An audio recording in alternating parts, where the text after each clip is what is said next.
Game week prep, we actually did some work on Thursday, Friday, and Saturday, but mainly Friday and Saturday on ourselves and our opponent, UT Martin. But today we'll be focused primarily on that.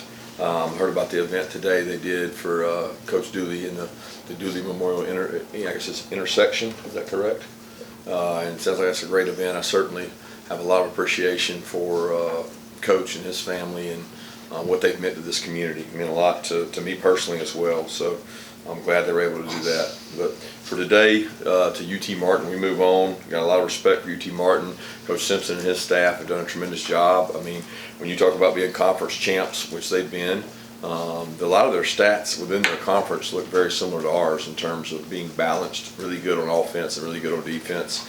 And we played teams from that conference, and I know a lot of coaches in that conference. One of our coaches, Trey Scott, got his start there, his first job by Coach Simpson, and worked. He knows their offensive coordinator really well, and they've done a tremendous job with their program of building it from the ground up, and they've got a great foundation laid. So we're excited to have them come in and hoping for some good weather. Excited for our guys to get to go play somebody else. They've worked tremendously hard this camp. I mean, we probably have had one of the toughest camps since I've been here, mainly because of the heat. The heat was so different the last, I guess, 3 weeks. It's just, you can't avoid it, and it's been tough. And our guys have pushed through it, and now we got to set a standard for how we practice in season. And that starts today, because you don't inherit that from previous teams. Questions? Kirby, on the running backs, what's Dejon Edwards been dealing with, and how is he and Kendall Milton, and have you been looking at Dylan Bell at running back? Well, we're looking at everybody at running back. We're going to try to find the best way possible to get the ball in the hands of the playmakers. But to answer your question specifically, Dejon was dealing with an MCL. He had one last year, but he's actually doing great. I think he's going to be able to practice and do everything today. So we feel good about Dejon's status. It happened in the second scrimmage, and so I don't know what that date was, but would have been, I guess a week ago Saturday. And he's bounced back pretty good from that, so he looks good. Kendall has been dealing with a hamstring almost all of camp. He feels 80-90%. And we're hopeful to get him back today as well in terms of practicing and taking reps. The volume they do, we have to be careful of because they haven't been in the heat as much as the other guys in the last week. But we feel good about both those guys. I feel good about Andrew Paul. Rod Robinson's had a great camp. Cash has had a good camp. Really got a bunch of guys who've repped and done some good things there. But Dylan, we need Dylan at wideout. We need Dylan on special teams. Dylan has had a really good camp in terms of being a wide receiver. He played that some in high school, so that's something he's done before. But, the way offenses are nowadays, you can get your touches a lot of ways.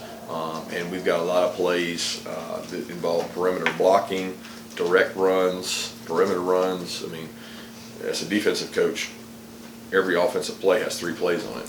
So it could be a direct run with this and this. And in those ways, you can get a lot of people touches. So that would be the plan. But I feel good about the backs we have. I feel a lot better if Dejon and Kendall are 100%, but we'll see where they are today.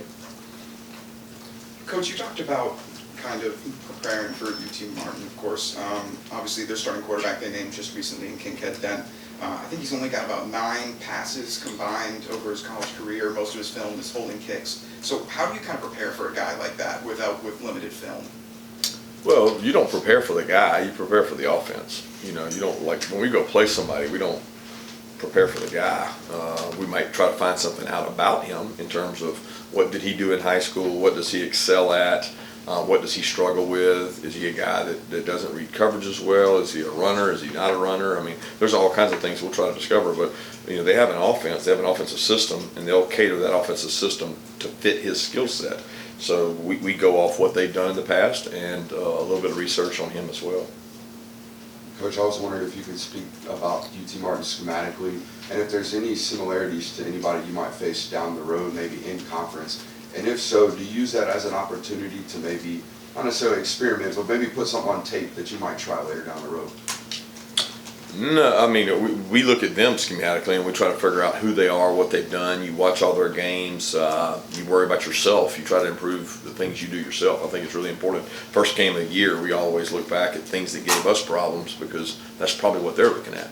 And you want to, research and say, all right, what have they done well? What have they done poorly? What have we done well? And what have we done poorly? Because we're going to see some of that. They are a well-coached, very good scheme team offensively. They're like everybody you play. Now, there's nobody that's really different anymore. There's more the same. You don't see a triple option. So it's like, okay, well, what do they do offensively? They're very similar to everybody else. They got the ability to throw the ball in the perimeter. They throw RPOs. They run the ball well. They have plays. They don't block anybody in the interior, and it doesn't matter because the ball goes on the perimeter. So they do a good job of that defensively. They're similar to us. They can go 3 down. They can go 4 down. They primarily go out of an odd look and a 3-down look, and we get to look at that a lot because we do it defensively. So we share ideas in terms of schematics. When you watch us and them and you watch their conference, you see some similarities there. Coach, can you, 2 questions. Can you tell us a little bit about Laneith Whitehead and maybe we expect to see him, and what's the status on Ladd McConkey? Ladd's doing great. We had to shut him down for a little bit. He had a little bit of a back injury, but he's fine. He's dealt with it before. He's had it last year. He practiced Saturday and was good and expected to be out there today, so he should be fine. In terms of Laneith, he's dealt with a little bit of a knee injury during camp. It was bothering him, but he's battled back from that. He's trying to learn our offensive system still and pick up on things and kind of find his fit and where he fits in this running back group. And he's done a good job, giving us a great look, and continue to work and get opportunities. There's certainly a lot of opportunities at the running back positions for guys to get carries and show us what they can do. Kirby, just updates on Kamari, David Daniel, and Smile. Yeah, those guys look good. Been practicing. David Daniels had a little bit of a turf toe. He came back out Saturday, was able to run, hit some high speeds. He'll be practicing with us. Kamari and Smile have been practicing for the last couple of weeks. Yeah, how much does Carson stand to benefit by having a guy like Cedric, be his center in front of him, and having someone and playing behind someone that has so much, game experience and has already seen so much? What are the benefits of that? Yeah. I would say familiarity. I mean, he knows that Cedric's been there, but it's probably overrated because Carson understands fronts, coverages, pressures. He can ID protections. He can point runs. He can do a lot of different things. So he doesn't have to rely on Cedric like maybe a new quarterback would, because I don't see Carson that way. He understands it. He gets it. He's had a ton of reps. So I think the fact that he's got somebody that's played in big moments, someone that snapped the ball in tough environments is comforting. But as far as what Cedric provides for Carson, it's probably reassurance.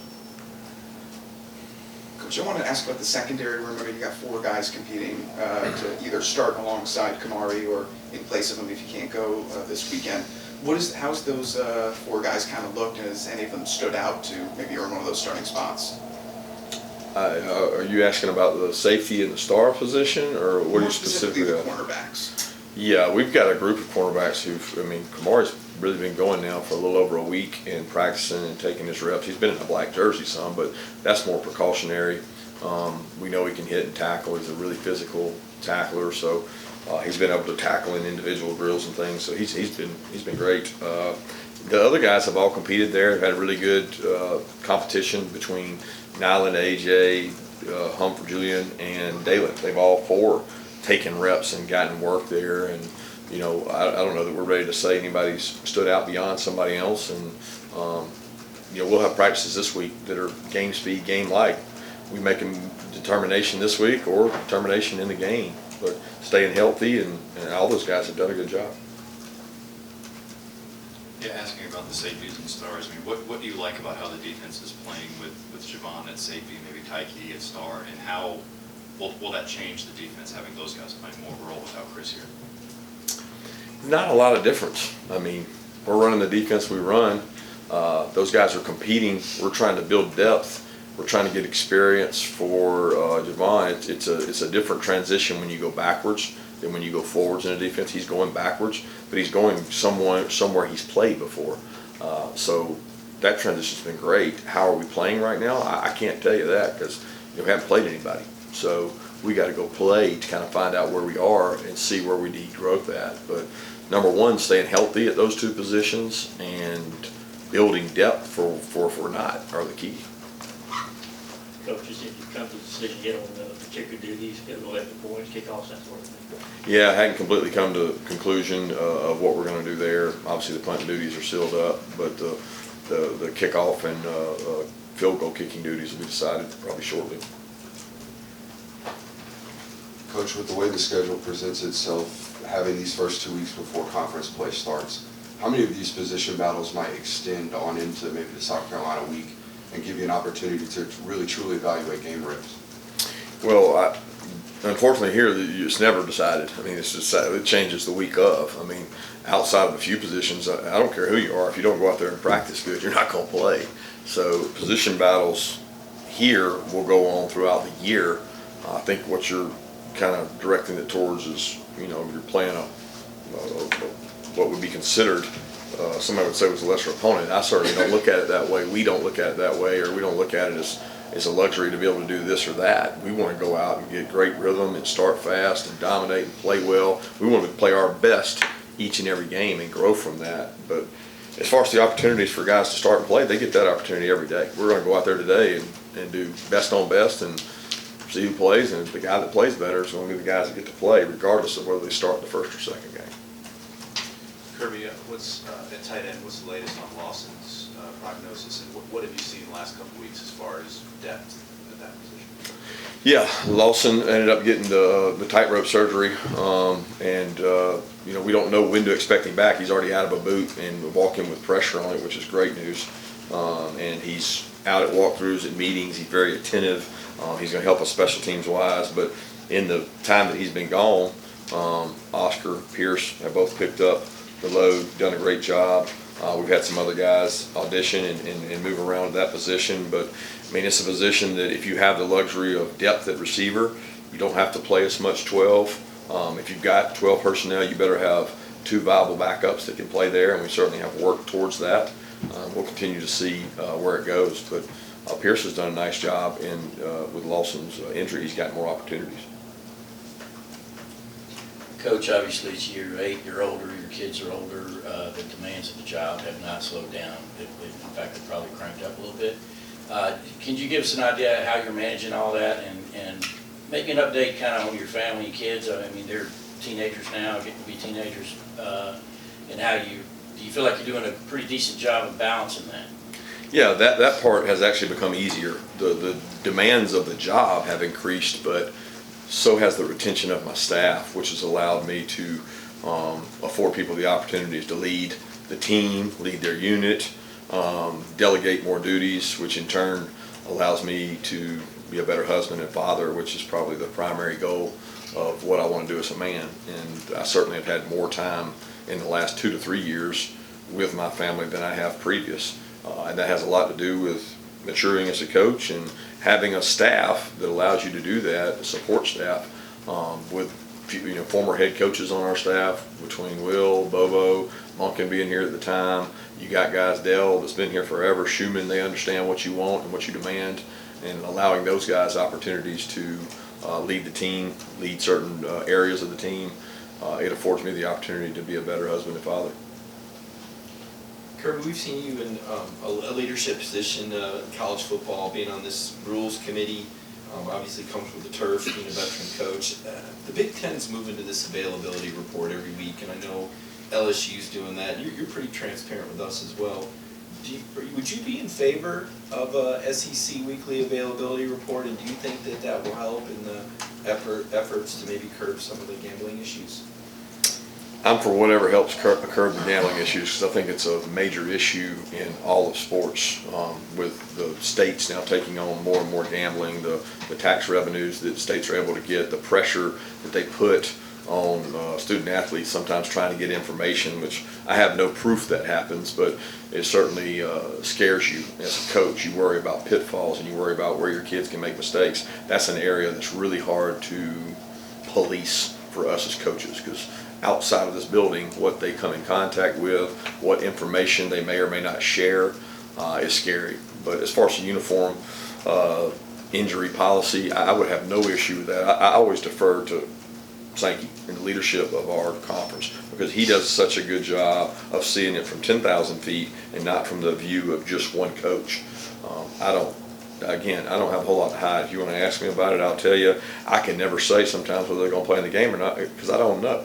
I don't know till right up till the game sometimes, because we're trying to make every player available we can, and we don't know the most accurate information. If there was a standard reporting procedure that was more uniform, it'd probably make it better, but you're not going to make the people go away that still want to go dig and find and ask questions and try to gather a competitive advantage. Hey, Kirby. I know you like to stay in the moment and, the day and not looking too far down the road. But That's correct. I think I've got that right. I'm sure you're going to ask anyway. Is there any way you use the prospect of having a chance to win 3 straight national titles, not that in the whole era? Can you use that without getting out of the moment, but at least give the guys that kind of carrot to shoot for? And maybe is there some sort of motivational way you can use the chance to do something that's never been done? Absolutely not. I just don't think you can make it about that, because the minute you do that, you open yourself to distractions, added pressure. What if it doesn't happen? What are you playing for? I mean, there's just so many things that I just don't believe philosophically in doing that, because what the previous 2 teams did has no bearing on this team. It has no bearing.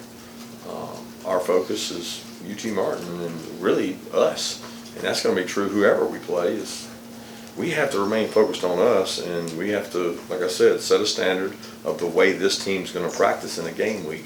And that's kind of like being where your feet are, because you don't inherit practice habits. You don't inherit standards. You set them, and they change year to year, and you got to kind of acknowledge them. So that's where our focus is. I know it's so hard for people to believe that we're not talking about the other, but we got a lot of work to be done before we start talking about that. Kirby, I've heard you talk about reinventing yourself to be better than you were last year. How's your program doing that this year? Well, I think, you do it based on who you have. I think offensively, defensively, special teams, we're looking at things to change that are going to make us better. We're looking at different ways we walk through. We're looking at a different practice format today than it was last year on this Monday. We're looking at what this team needs relative to where we are. This is not the same team we had 2 years ago or last year. So what do they need? And that's how you reinvent yourself to be better. And we're looking at that every day. Just in the off season and specifically through fall camp, where have you seen this offensive line grow, and what are maybe weaknesses that you've seen out of them? Well, the not weakness, the fear is reading what you all say about them, or believing that what Warren Brinson says about Amaris Mims is going to be the gospel. I mean, you have to earn that. You have to go out and earn what you get and do it on tape. You just get told that you're this or that doesn't make you that. And I can show you countless examples on tape where that hasn't been true. I can also show you countless examples where it has been.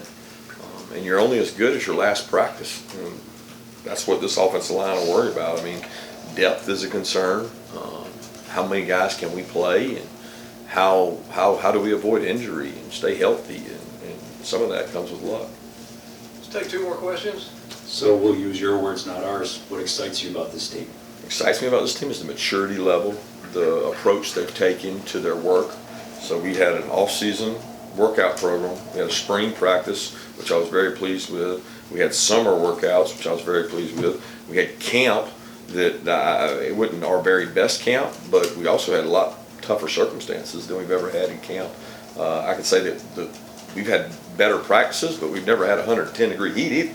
So I'm very excited about, every day you go to work with this group, they're fun to be around because they actually listen to what you say and they try to do it like you say it. And that's important. I mean, who you are intangibly is really important, and they've done a great job with that. Now, still got to transition to the field and the game. Kirby, did you watch any games this weekend to see how the new clock rules working out? Was it clock stopping on, not stopping on first downs, and just give us your overall take on that. Yeah, there's a lot of talk, a lot of text going around, but we worked on Saturday, so I didn't get to really see any games. We practiced and worked, but we talked to some analytics people that had it from 65 to 69 offensive snaps, or 69 to 65, meaning it was, 3-4 lower, but, people factor Navy game in against Notre Dame. Navy's very different. We'll see more as the year goes on. We all thought that it would be less. We thought it would be 3 to 5 less on average first weekend. I think it was right around that. That's not including some special teams plays that might have gone down in there as well. But I don't think we'll know until we get into conference play. I do.